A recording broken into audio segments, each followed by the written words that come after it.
So hello भाई लोग, कैसे हाल चाल। आज हम बात करने वाले हैं आर्टिफिशियल इंटेलिजेंस या एआई। यह शब्द आपने कई जगह इस्तेमाल होते हुए देखा होगा या कई लोगों से सुना होगा। आज हम इसी के बारे में इससे ही जानने की कोशिश करेंगे।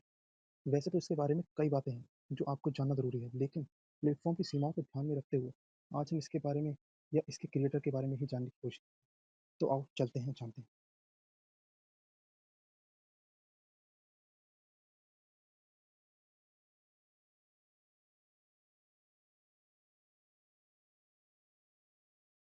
While the concept of artificial intelligence has roots in ancient myths and philosophical discussions, the formal beginnings of AI as a field of research are generally traced back to the mid 20th century. Several key figures were instrumental in its emergence.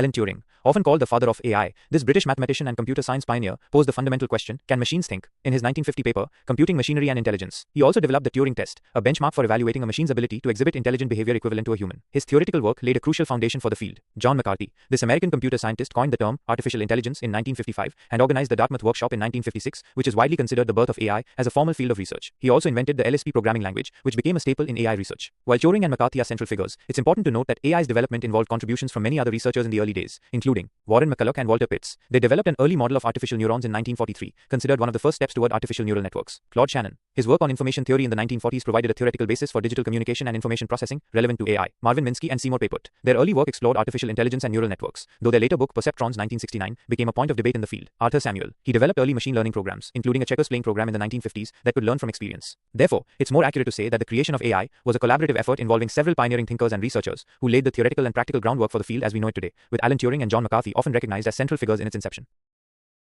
मैं जिसे समझ में लाया हूँ हिंदी में मैं उसे समझाने की कोशिश करता हूँ।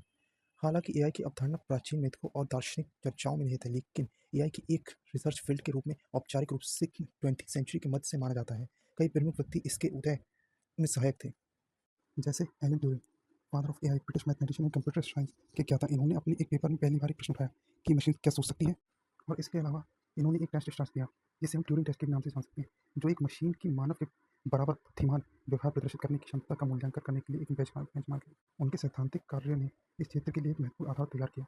इसके अलावा जॉन मैकार्थी, एक अमेरिकी कंप्यूटर वैज्ञानिक, ने 1955 में कृत्रिम बुद्धिमत्ता या एआई शब्द गढ़ और 1956 में डार्टमाउथ कार्यशाला का आयोजन किया, जिसे व्यापक रूप में एआई के एक औपचारिक शोध क्षेत्र के रूप में जन माना जाता है। जिन्होंने इन दोनों के अलावा कई और व्यक्ति भी थे जिसने अपनी बहुत बड़ी भूमिका एआई के विकास में दी, लेकिन ट्यूरिंग और मैकार्थी केंद्रीय व्यक्ति हैं जिन्होंने पहली बार एआई की सोच को इंसान के अंदर प्रश्न पैदा किया कि क्या ऐसा हो सकता है। तो आज के लिए बस इतना ही, और बचे आगे के जितने व्यक्ति हैं उसके बारे में हम अगली वीडियो में जानने की कोशिश करेंगे। इस वीडियो को ज़्यादा लंबा ना करते हुए मैं यहीं पे समाप्त करने की आपसे आज्ञा चाहूँगा। Bye bye.